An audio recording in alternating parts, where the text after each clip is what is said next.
Muito boa tarde, galera. Vamos de Esporte Mais nessa terça-feira. E aí, tudo certinho? Vamos que vamos. Renúncia no Fortaleza. Diretoria executiva e presidente Jorge Mota devem entregar carta renúncia ao Conselho Deliberativo Tricolor. Marcelo Segurado confirma a chegada de atacante e coloca o retorno do atacante Mota ao Ceará nas mãos do técnico Givanildo Oliveira. Tem zagueiro suspenso no Ferroviário para o jogo da quarta-feira. E a preparação para o Clássico traz de volta um atacante importante para o técnico Vladimir Jesus. São os temas de hoje do Esporte Mais. Está começando.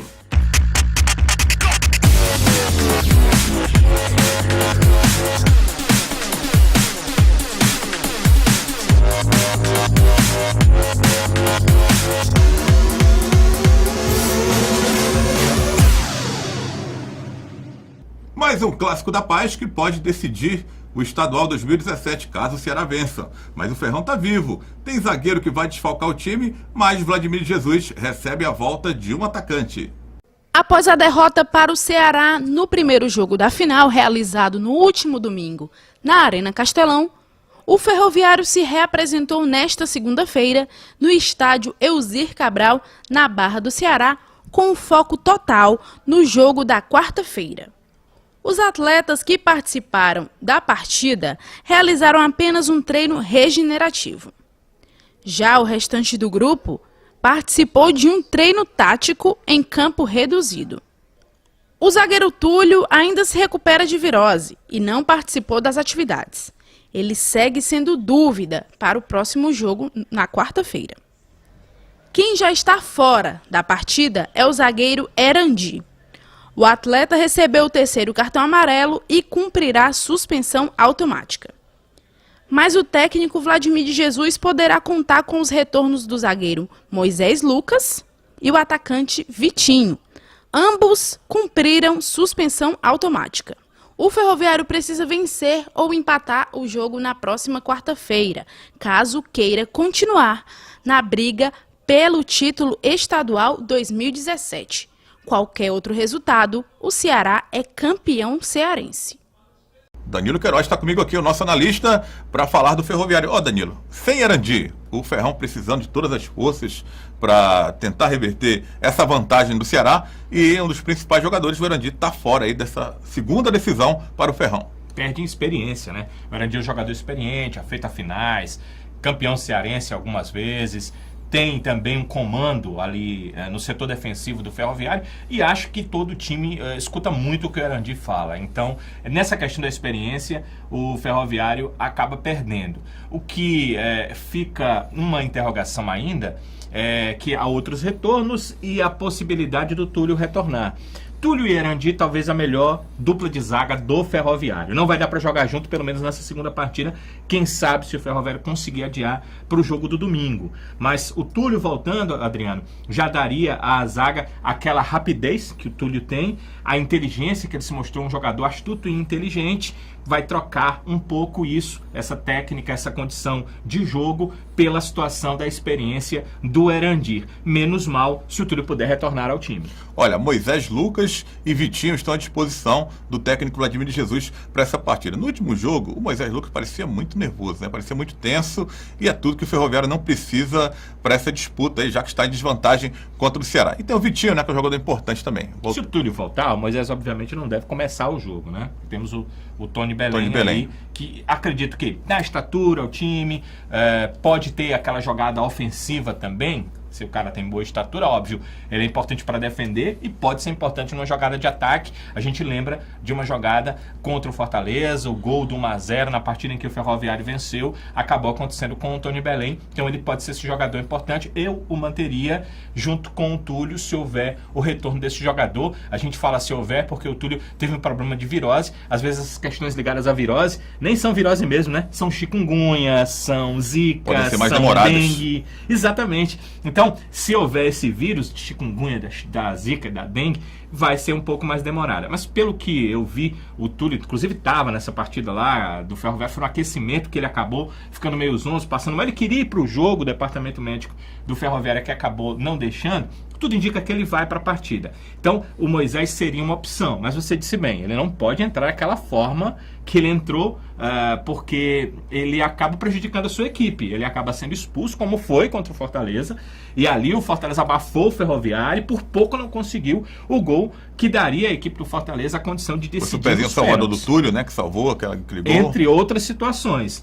E Verdade. o Vitinho tem, além da parte técnica, além de ser um jogador interessante taticamente, ele é um jogador que pode ajudar ali a chegar ao gol adversário. E o Ferroviário precisa disso. Tudo bem, o Ferroviário não perdendo o jogo, leva para a terceira partida. É uma coisa que o Ferroviário, claro, tem que pensar durante o jogo. Mas se ele puder agredir um pouco mais o Ceará, e se ele puder, nas chances que tiver, porque ele teve chances no domingo, fazer o gol, vai ser muito importante, porque chegar domingo é importantíssimo. Mas chegar é domingo, em pé de igualdade com o seu adversário, Adriano, entendo que é mais importante ainda para a equipe do Ferroviário. Olha, muita gente reclamou do Ferroviário nesse primeiro jogo contra o Ceará, da decisão do estadual, de que o Ferroviário jogou muito recuado. E agora com o retorno do Vitinho, será que essa característica vai precisar mudar, né, a característica, né? Mas o Vitinho fez muita falta domingo.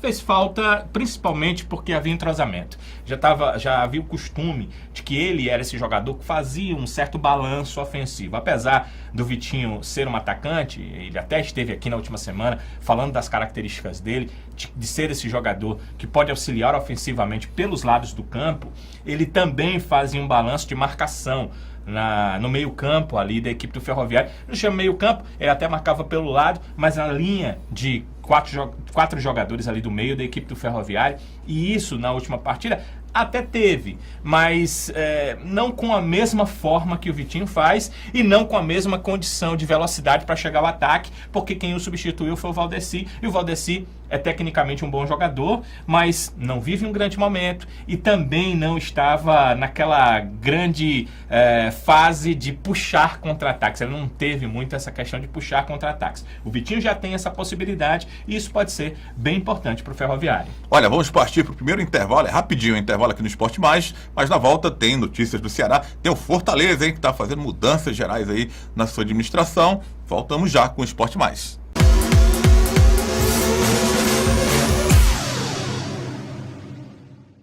Chute de craques, dando asas para voar, transformando sonhos em realidade.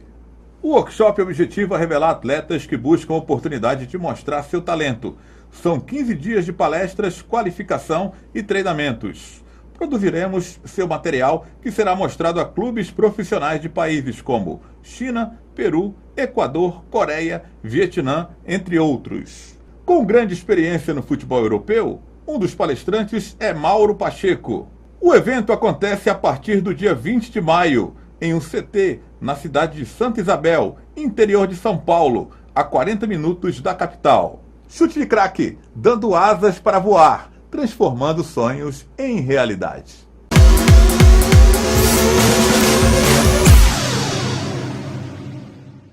Vamos falar de Ceará? O repórter Rodrigo Cavalcante esteve conversando com o gerente de futebol Marcelo Segurado, que fala a respeito dessa decisão do estadual e também da preparação alvinegra, já pensando na Série B do Campeonato Brasileiro.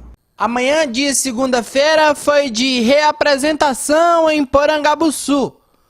O elenco do Ceará voltou aos trabalhos após a vitória do último domingo, frente ao Ferroviário pelo placar de 1-0 na Arena Castelão. Enquanto os titulares participaram de um trabalho regenerativo, comandado pelo preparador físico Wellington Vero, os reservas e não relacionados participaram de um treino técnico-tático sob o comando de Givanildo Oliveira. Sem baixas por conta de lesão e suspensão na última partida, o treinador deverá ter força máxima na partida da próxima quarta-feira contra o Ferroviário.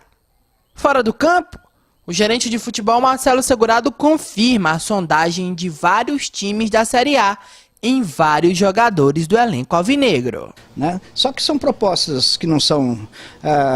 porque a maior parte dos times de Série A ou de B também não tem dinheiro hoje para chegar aqui e comprar um jogador. Chega aqui, paga a multa que leva. Agora, vir com propostas, às vezes, eu te mando 3 ou 4 jogadores que não estão sendo utilizados, não vamos tirar um jogador dentro do nosso projeto aqui, que é projeto Série A, para trazer jogadores para compor o elenco. Então, o Raul é extremamente valorizado, aí vai, né? Do goleiro, né? O nosso goleiro até passando pelos laterais, os dois zagueiros, o volante, Raul, Richards, ou seja, é um time extremamente qualificado. Tenho certeza que esse time hoje, tecnicamente, esse nosso elenco hoje, tecnicamente, eu volto a dizer isso, é um dos mais fortes da Série B. Segurado também confirmou a chegada do atacante Roberto, que estava na equipe do Novo Horizontino e chega para o ataque alvinegro. O Roberto está chegando hoje e amanhã já deve estar iniciando já os exames, fazendo tudo que tem que ser feito, assinar, porque ele ainda tem um vínculo com o Novo Horizontino acho que até quarta-feira, e hoje é feriado, né? Então não tem como ele ainda fazer toda a parte de rescisão, porque tinha que esperar o mês de maio. Então, mas está tudo tranquilo, e amanhã ele já faz os exames e a gente vai apresentar o mais rápido possível. Nessa reta final de campeonato cearense, um jogador vem se destacando pela equipe do Ferroviário. É o atacante Mota. E segundo Marcelo Segurado, a decisão do retorno do atacante a Porangabuçu está nas mãos do técnico Givanildo Oliveira. Olha, nós passamos essa possibilidade para o Givanildo, né? E estamos conversando em relação a isso, né? Nós temos jogadores com essa característica, então estou aguardando, porque eu faço a leitura, passo para Givanildo observa bem, conversa, vê, né? Todos os nomes que ele me traz também, a gente faz essa avaliação. Então, o Mota, assim como outros também, está na mesa e a gente está debatendo sobre essa possibilidade. Então o Givanildo vai me posicionar e a gente vai conversar sobre vários jogadores, não só sobre um ou outro. Esse é o Ceará, que pensa somente na final do Campeonato Cearense contra o Ferroviário. Mas também não esquece que num futuro próximo vem o objetivo principal, o Campeonato Brasileiro da Série B. Vira e mexe, o assunto Mota retornar ao time do Ceará. Mais uma vez, o Mota passou 2 anos, Danilo, sem atuar no futebol profissional como jogador. Está fazendo aí uma boa campanha com o Ferroviário. E mais uma vez, lembrado o Mota para retornar ao time do Ceará, que vai disputar aí uma Série B de Campeonato Brasileiro. Seria uma boa, hein? Ele foi ícone no clube, então isso sempre vai acontecer. Sempre vai se falar, enquanto ele foi jogador profissional, de que ele pode jogar na equipe do Ceará. Bem, o Campeonato Cearense foi pouco para a gente ver o que é o Mota em 2017. Porque ele pegou o Ferroviário meio que com um bonde andando. Assim como os outros atletas do Ferroviário, ele também não teve condição de pré-temporada, só que pior que isso, ele não teve nem aquela pequena condição de algumas semanas de preparação. Ele já foi direto para o campo porque o Ferroviário precisava de sua experiência. Ele foi importante para a chegada do Ferroviário nas quartas de final, nas semifinais e principalmente nas finais, porque fez boas partidas contra o Fortaleza. Mas em nenhum momento a gente percebeu o Mota de antes, que era aquele jogador participativo e 100% da partida, os 90 minutos da partida, porque ele não tem mais essa condição física e o próprio esquema do Ferroviário foi armado para que ele possa trabalhar numa área ali do campo, entre o meio e o ataque, porque ele não tem mais essa condição de atuar desenvolvendo futebol para correr por diversas áreas do campo. No jogo contra o Fortaleza, no final, quando o Fortaleza ficou com um homem a mais, aí você viu o Mota até no campo de defesa, mas era uma situação que o próprio jogo pedia. No geral da partida, ele não faz isso. Então, fica difícil você fazer um juízo de valor em relação a esse atleta. Eu ainda percebo uma condição técnica muito boa, o cara não perde, obviamente, essa condição com a idade, você vai perdendo a desenvoltura, mas a sua condição de raciocínio técnico, você continua, e é o que acontece com o Mota. É muito difícil você fazer uma avaliação se ele poderia ou não jogar na equipe do Ceará. Se o Ceará, por ter a condição de entender que o Mota é um jogador que foi ícone, que ainda pode ajudar em alguma coisa, não resolver os seus problemas, mas ajudar, e tiver tempo para lhe dar uma pré-temporada, como deu a outros atletas que chegaram em meio a esse ano do Ceará e aí ficaram um período de pré-temporada antes de entrar no grupo. O caso, por exemplo, do Ricardinho, que teve que primeiro clinicamente ficar recuperado para depois ter uma pré-temporada, para depois entrar no grupo. Se tiver essa condição, eu apostaria que poderia se utilizar e até contratar o jogador. Mas tendo a certeza seguinte, Adriano, ele não vem para resolver mais problema de Ceará, porque ele não é esse jogador, depois de 2 anos parados, para chegar e resolver todos os problemas. Ficou na memória do torcedor aquele Mota, goleador, né, que não sai da mente da torcida alvinegra. Enquanto o Mota está envolvido aí na decisão do estadual, vestindo a camisa do Ferroviário, o Ceará vai apresentar Danilo, o primeiro reforço. Roberto, uma boa contratação, o atacante Roberto. Olha, pelo que fez no Campeonato Paulista, na equipe do Grêmio Novo Horizontino, uma ótima contratação. O torcedor, no geral, viu muito mais o Roberto jogando contra o Palmeiras. E foram 2 ótimas apresentações, principalmente a primeira marcando gol, inclusive.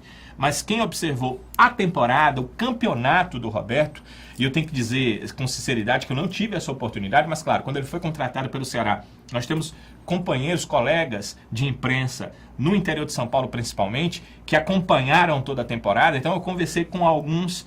E o pensamento em relação a esse jogador é o melhor possível. Tanto que equipes da Série A o assediaram, Adriano. Ele está vindo para o Ceará porque o Ceará foi à frente, fez o contrato dele antes, muito antes do time dele chegar, né, a essa condição de ser um time de quartas de final de Campeonato Paulista. Antes disso, o Ceará já tinha um contrato com o jogador. Essa foi a sorte da equipe do Ceará e por isso o vínculo, por isso que ele está indo. Senão, ele fatalmente iria jogar numa equipe da Série A. Para você ter uma ideia, só aqui no Nordeste, onde a gente tem mais interação, Sport e Vitória tinham interesse. Eu lembro bem de um jogo dele contra o Vasco da Gama, ele com a camisa do Criciúma e ele marcando gols no Vasco da Gama. Foi uma das melhores atuações, assim, dos melhores jogadores em campo nessa partida contra o Vasco da Gama. Chamou muita atenção esse atacante, que eu até falei, por que esse cara não vem jogar aqui no futebol cearense? Agora vem jogar vestindo a camisa alvinegra, a camisa do Ceará. É verdade. E aí temos que dar o crédito ao gerente de futebol Marcelo Segurado, porque partiu dele a intenção de contratação e como tudo acontece no Ceará, quer dizer, acontece em qualquer time que tem o Givanildo como treinador. O Adriano Terra foi assessor de imprensa de clubes e sabe disso, né, Adriano? Com o Givanildo, tudo tem que passar por ele, né? Então, com o Givanildo como treinador, passou pelo próprio Givanildo. E o Givanildo teve que... Primeiro ele já conhecia o jogador, achou de pronto uma boa, teve que consultar alguns treinadores amigos dele para saber o momento. E o momento do jogador era muito bom. Futebol então, por momento, isso a contratação. Verdade. Isso é importante também. Tem que avaliar o momento do cara. Às vezes o cara jogou bem 2, 3 anos atrás, mas o momento dele não é bom. Então não seria uma boa trazer, caso esse momento não fosse bom. Por isso que é interessante, é importante realizar essa pesquisa antes de contratar. Agora, Danilo, muitos jogadores alvinegros estão sendo assediados por equipes da Série A do Campeonato Brasileiro. Será que isso pode atrapalhar nessas finais, esses jogos importantes no time do Ceará? Nos últimos anos, sempre alguns jogadores do Ceará têm sido assediados. Foi assim nas últimas temporadas. E isso mexe com a cabeça do jogador mais fraco psicologicamente, às vezes que tem procurador que está muito afim de ganhar dinheiro fácil e rápido com aquele atleta. No geral, pelo que eu percebo dos atletas do Ceará, isso não acredito que vai mexer na cabeça. Porque, vamos contar aqui, Adriano, quem é que realmente o mercado está interessado. Está interessado no Everson, já esteve em outros momentos, nunca mexeu com a cabeça dele. O Thiago Cametá, desde o ano passado, o Botafogo lhe faz propostas, mas o Thiago sabe que tem um contrato com o Ceará e que o Botafogo também não vai pagar a multa rescisória, então ele não iria ganhar aqueles 10, 15% ali que o jogador teria direito, então para ele também não fica legal. Rafael Pereira. A ideia do Grêmio era levá-lo, mas era tipo uma fase de experiência de 3 meses, o Ceará emprestar. Também não seria bom para o jogador ficar sem jogar. Nunca é bom para um atleta. O próprio Ceará também, né? Perdeu o jogador por 3 meses. Com certeza. E depois ele voltar? Que estranho. O Romário é um atleta que o Vitória tem interesse no jogador, mas ele assinou um contrato com o Ceará até o final da temporada, pelo que eu sei, até com aumento de salário para a Série B do Brasileiro. Outro jogador que o Vitória também não queria pagar multa. Raul é um jogador ainda jovem, ele sabe que precisa se afirmar. Hoje é representado por uma grande empresa de esportes que trabalha com vários atletas, representa vários jogadores, e pelo que eu soube, o pessoal da empresa mesmo entende que não é hora dele sair. Você está num clube titularíssimo, primeiro ano real inteiro como profissional, e você vai sair de repente tá jogando, assumir, né? Num time de Série A onde você ainda vai brigar pela posição titular. Não é muito essa condição que se pensa, que se imagina para o jogador. Então, são basicamente esses atletas. Houve um certo interesse pelo Ricardinho, apesar de estar voltando, como ele voltou bem, alguns clubes no mercado já começaram a falar com a direção do Ceará em relação a isso, mas o Ricardinho é a cabeça feita. Você sabe que o Ricardinho tem um outro pensamento, os anos que ele passou aqui, os assédios que acabaram surgindo para o jogador. São essas questões, Adriano, e parece que esses jogadores são muito experientes, e alguns, como o Raul, que não tem essa experiência toda, tem uma assessoria muito boa para que esse tipo de coisa não possa vir a atrapalhá-los. Os clubes estão mapeando o mercado nesse momento para a disputa do Campeonato Brasileiro. Todas as séries, né? Todo mundo atrás de reforços, de contratações, em busca aí do que tem de melhor no mercado para reforçar suas equipes. Olha, nossas redes sociais bombando geral na internet, e você dá aquela curtida, aquela compartilhada, espalha para geral aí as nossas redes sociais. Olha só, reformulação no tricolor de aço. A diretoria parece que vai sair, mas esse é assunto para o próximo bloco aqui do Esporte Mais.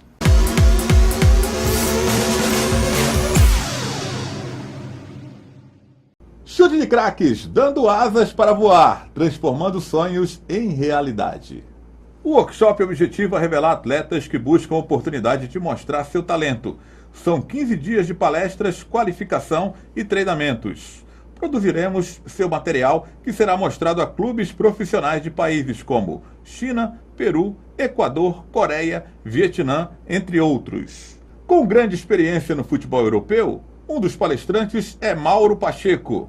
O evento acontece a partir do dia 20 de maio, em um CT, na cidade de Santa Isabel, interior de São Paulo, a 40 minutos da capital. Chute de craque, dando asas para voar, transformando sonhos em realidade.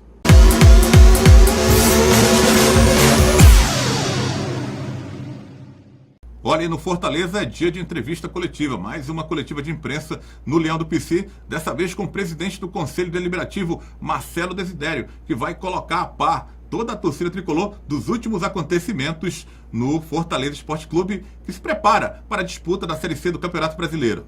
Uma mudança radical deve acontecer no Fortaleza.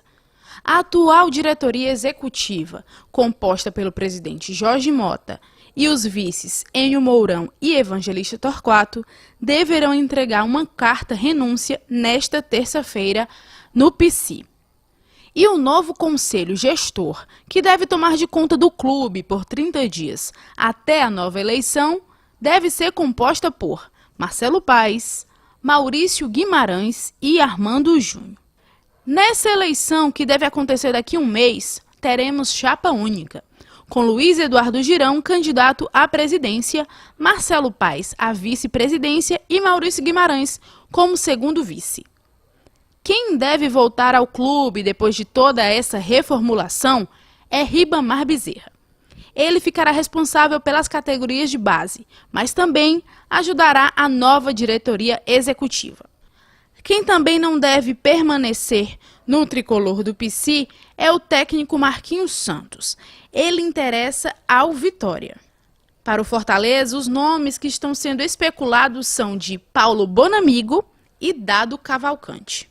Olha, o presidente Jorge Mota, de eleito ano passado para o biênio tricolor 2017-2018, e depois, como as coisas não andaram bem, de repente, Danilo, o Jorge Mota poderia ser colocado como membro do conselho gestor do Fortaleza, já que a diretoria, o restante da diretoria seria afastado, pedir licença, mas não rolou isso aí. Na verdade, parece que o Jorge Mota agora vai apresentar uma carta renúncia com toda a diretoria. Parece que os tricolores não ficaram muito satisfeitos com o Jorge Mota na presidência. Ele não deve permanecer e um grupo gestor deve assumir aí o Fortaleza temporariamente até que o time convoque novas eleições a partir do momento da renúncia coletiva da atual diretoria do time. Jorge Mota, uma boa para ele, uma boa para o Fortaleza, essa saída agora? Olha, é algo que ainda vai se consumar durante o dia, deve se consumar, né? Um acordo foi feito ontem, foi uma coisa verbal. Às vezes as pessoas vão para casa, conversam com outras e mudam de ideia. O cara faz se quiser, né? O cara faz se quiser, é verdade. Mas tudo indica que isso vai acontecer. As pressões são grandes. Até o presidente do Conselho, Marcelo Desidério, já marcou para o final da tarde uma coletiva para falar sobre mais uma, assunto. né? Como gosta de coletivo Fortaleza. Mas essa coletiva necessária, né? Algumas a gente até criticou aqui que não tinha necessidade nenhuma, era coisa só para aparecer. Como essa do próprio Jorge Mota último pedindo desculpas, todo mundo já sabia do fracasso, e o que o torcedor menos queria ouvir era desculpas, né? Ele teria que ter algo a apresentar, ao invés de só pedir desculpas ao torcedor, ele não tinha. É uma questão que nessa tarde, se realmente o Marcelo for falar e disser que recebeu a carta, e iniciar esse processo de 30 dias para a eleição do novo presidente, como manda o Estatuto do Fortaleza, esse conselho gestor, junto com ele próprio, Marcelo Desidério, presidente do conselho, gerindo o Fortaleza nos 30 dias, você começa a entender o que é que vai ser o Fortaleza a partir daqui. O que se diz é que já há nomes, acordos firmados, como eu disse, verbalmente, para que o Fortaleza tenha uma nova direção a partir desse momento e que comece a caminhar em busca da Série B. O que não tem muito, Adriano, é tempo. Né?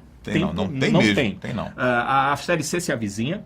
Além disso, apesar de ser uma competição que vai se arrastar um pouco, porque os jogos só são aos finais de semana, você não pode começar fazendo mal na Série C. E outra coisa, formar time dentro de uma competição, seja ela qual for, nunca é tem algo menos de legal. 2 semanas, menos de 15 dias que para estrear. o primeiro jogo. É. Pois é. Então, essa é uma questão de que a mudança de elenco ela tem que ser feita de forma rápida. Mesmo que a direção do clube só vá assumir lá na frente, é importante que haja os acordos para que essa nova direção, se é que vai ser mesmo chapa única, ela assuma já com o trabalho em andamento. Porque o Fortaleza não pode parar, porque a Série C não para e porque a pontuação de agora vai valer lá na frente para uma classificação à próxima fase. Quanto à saída do Jorge Mota, eu não sei se você lembra, a gente falou aqui quando a composição do grupo gestor, a possível composição, envolvia o próprio Jorge Mota como um dos membros. Poxa, se é algo que não deu certo, e não sou eu, nem é você que está dizendo que não deu certo, os resultados estão aí. E o cara é o cabeça do negócio, né? O torcedor está contrário, o conselho está contrário, tanto que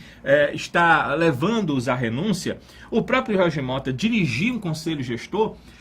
Como essas pessoas novas que chegariam para apoiar o Fortaleza estariam diante disso? Será que elas ficariam à vontade, sabendo que é hora de mudança, ou que a ideia, ou que a intenção era de mudança, mas o cabeça da gestão anterior, que não deu certo, estaria ali no meio desse conselho que iria dirigir os destinos e o futuro do Fortaleza? Tinha que haver realmente essa renúncia. Acredito que foi o melhor a ser feito, e entendo também que isso acontecendo vai fazer com que o Fortaleza possa, daqui em diante, repensar a sua administração e como vai ser o Fortaleza. O que o Fortaleza precisa fazer, amigos, é o que poucas pessoas têm coragem de dizer. É deixar de depender de pessoas, empresas ou fontes externas ao clube. O clube pode até ser ajudado por fontes externas, empréstimos de dirigentes, empréstimos de empresas, patrocínios, tudo isso faz parte do clube. O que ele não pode é depender única e exclusivamente de uma pessoa, de uma empresa, de uma fonte externa. Porque quando essa pessoa, empresa ou fonte externa saem, o Fortaleza volta a não ter de onde tirar o capital para seguir como clube de futebol. É nisso que o Fortaleza tem que pensar. Uma administração moderna se baseia nisso. Olha, o que me preocupa, o que me chama a atenção, são 30 dias a partir da renúncia da atual diretoria do Fortaleza. Vai assumir esse grupo gestor, tem 30 dias para tocar o clube. Eu fico imaginando, você também, né, deve imaginar, o que vai acontecer? Qual será a tarefa? Essa batata quente nas mãos aí dessa galera que vai assumir temporariamente o time do Fortaleza. E estão falando em chapa única. Será que vai rolar dessa vez uma chapa única nessa eleição do Fortaleza? Olha, o Fortaleza nunca foi muito de chapa única. Mas o que estão dizendo é que há um grande acordo para a chapa única acontecer. Se houver o acordo, se for chapa única, ótimo. Porque aí, Adriana, a sua primeira pergunta fica respondida. O que é que vai fazer esse grupo gestor? Vai fazer o que for orientado por essa chapa única. É muito óbvio. Se você vai ter um presidente do Fortaleza, que você já tem certeza que é a chapa única daqui a 30 dias, obviamente a diretriz tem que partir dele. Por quê? Você não pode começar um trabalho aqui de uma forma sabendo que daqui a 30 dias vai entregar aquele clube a um outro dirigente que tem outra plataforma de trabalho. Então, tem que ser regido por quem vai assumir. Agora, se nós tivermos 2, 3 candidatos, aí a coisa fica complicada. Por qual deles você vai se reger para poder definir o panorama de trabalho do Fortaleza? Essa é uma situação que sempre surge, Adriano, quando há uma descontinuidade, quando um presidente começa e não termina o seu cargo. A gente não pode, dessa vez, imputar a culpa totalmente do Jorge Mota por deixar o clube. Ele está deixando por um acordo, mas em meio ao trabalho, em meio ao ano, bem pertinho de um começo de Série C, com certeza isso vai acarretar prejuízos à equipe do Fortaleza. Pois é, e você falou aí dos nomes de figurinhas carimbadas, que é o Ribamar Bezerra, que está de volta ao PC. Já estão falando dos bastidores que o Ribamar está propenso a retornar, mas para assumir a categoria de base, mas apoiando a próxima diretoria a ser eleita do Fortaleza. Tranquilamente que seria uma boa. O Ribamar tem seu conhecimento de futebol, já esteve no clube, as ideias podem não ser muito novas, mas o conhecimento que ele tem é importante para passar para a gente que venha e que tenha novas ideias. Que se ele tomar de conta das categorias de base, valha a mesma análise que nós fizemos aqui em relação ao clube num todo. Ele não pode ser uma ilha dentro do clube que injeta dinheiro na categoria de base e que no dia que sair, o Fortaleza fica sabendo, morreu a categoria de base, cadê a categoria de base? Não pode ser uma ilha. Ele tem que participar com a diretoria de todos os fatos e acontecimentos, e se ele injetar, buscar parcerias, né? E que injete para quando ele sair do clube deixar, dando estrutura ao clube para deixar essa estrutura para um futuro próximo, parcerias, mecanismos que durem, possam né? dar ao Fortaleza uma continuidade. É aquilo que a gente disse no geral. Fortaleza precisa ter seus próprios ativos e não andar com as pernas, ou seja, os ativos de terceiros. Olha, a situação do técnico Marquinhos Santos, hein? Como é que deve estar? Muita gente falando que vai sair, que não será treinador na próxima gestão do Fortaleza, que está para acontecer agora, com esse grupo gestor assumindo, e falam também que ele tem proposta do Vitória da Bahia, que demitiu o técnico Argel Fux depois da derrota para o Bahia, perdendo a chance de chegar à final na Copa do Nordeste. Protagonizou também o Argel, esquentadinho como toda aquela baderna, aquele quebra-pau no final do jogo do último Bavi, vencido pelo Bahia 2-0. Em relação ao Marquinhos, o que a gente pode pensar aqui, imaginar, é que a cabeça do cara deve estar um trevo. Fica no Fortaleza, tem uma proposta do Vitória, dei minha palavra que ia ficar por aqui, que dessa vez terminava a Série C, posso nem começar a Série C. Quem tem que dirimir essas dúvidas, decidir tudo isso, é a nova diretoria. Só que essa nova diretoria, como disse o Adriano, que é uma complicação danada, só deve assumir daqui a 30 dias, porque como alguém está renunciando, no caso de Jorge Mota e sua diretoria, existe esse trâmite do conselho. Então, tudo que a comissão fiscal, a comissão que vai assumir, a comissão gestora fizer, ela tem que ter combinado com a próxima diretoria. O que vai complicar é se nós tivermos outros candidatos. Isso vai complicar, Adriano. Mas o Fortaleza tem que tomar uma decisão. Ficar com o Marquinhos? Ficar com o Marquinhos. Então vamos. Não ficar com o Marquinhos? Contratar rapidamente um outro treinador. Como você disse, a Série C se avizinha e o Fortaleza precisa rapidamente definir o que é que ele vai fazer. Em relação ao Marquinhos, eu entendo o seguinte. Para definir se ele fica ou não, se é que essa definição já não foi tomada lá nessa reunião que as partes conversaram e definiram várias coisas com o Fortaleza, se não foi definida, uma conversa com ele é bem cabível. Como é que está a sua cabeça, Marquinhos, para iniciar a Série C? O que você imagina desse elenco, Marquinhos? O que você quer de contratações? E aí o Fortaleza avaliaria se o pensamento do treinador realmente está focado no clube, está focado no objetivo do clube, que tem que ser voltar para a Série B esse ano. E se isso for verdade, e se o que ele pensa de contratações estiver cabendo no bolso do Fortaleza para essa temporada, aí você pensa em permanecer com ele. Se não for assim, que o Fortaleza pense num outro treinador. E se há uma proposta do Vitória, acredito que é hora do Marquinhos seguir seu caminho, e aí o Fortaleza ficaria com um outro técnico, um outro treinador. Só achei estranho os nomes que surgiram, né? Sim, é verdade. Paulo Bonamigo, né? Paulo Bonamigo não trabalha no futebol brasileiro desde 2009. Ele está no mundo árabe entre 2009 e 2017. Era hora de apostar, Poxa, são 8 anos. Um momento difícil que o Fortaleza atravessa, apostar no técnico que está há muito tempo tão fora do futebol. Que nem conhecimento tem do nosso futebol momentaneamente, ele não conhece como está sendo disputada a Série C, ele não tem conhecimento de atletas, porque ele não vive levando atletas daqui para o mundo árabe. É uma situação complicada para o Fortaleza. Será que seria um bom nome? Já o de Dado Cavalcante, aí acredito que é um bom nome. Só que tem um porém. O Dado tem uma estratégia de trabalho que leva um tempo para que os atletas assimilem. Teria tempo para isso? A Série C está aí para começar. Olha, as circunstâncias do Fortaleza não são positivas e não são boas. Mas, por outro lado, são desafiadoras. Então, quem tomar de conta, seja direção executiva nova do Fortaleza, seja técnico de futebol, ou os próprios atletas que possam ser contratados para a equipe do Fortaleza, eles vão pegar pela frente esse desafio que pode, no final das contas, dar como positivo. Afinal de contas, Adriano, estamos falando de futebol. Olha, o Bonamigo fez um bom trabalho no Fortaleza em 2007, por isso é lembrado até hoje e é um candidato a assumir o time tricolor. Agora o Danilo falou, está há muito tempo fora do país. É o Papo Reto com o Danilo Queiroz. Valeu, Danilo. E o Esporte Mais vai terminando aqui agora, né? Amanhã a gente volta com muito mais. Mas tem as nossas redes sociais para você assistir os nossos programas. No YouTube temos um canal, né? Esporte Mais na TV. Temos também o Instagram, Esporte Mais TV. Tem o Twitter, Esporte Mais na TV. E o Facebook.com/Esporte Mais na TV. Amanhã estaremos de volta.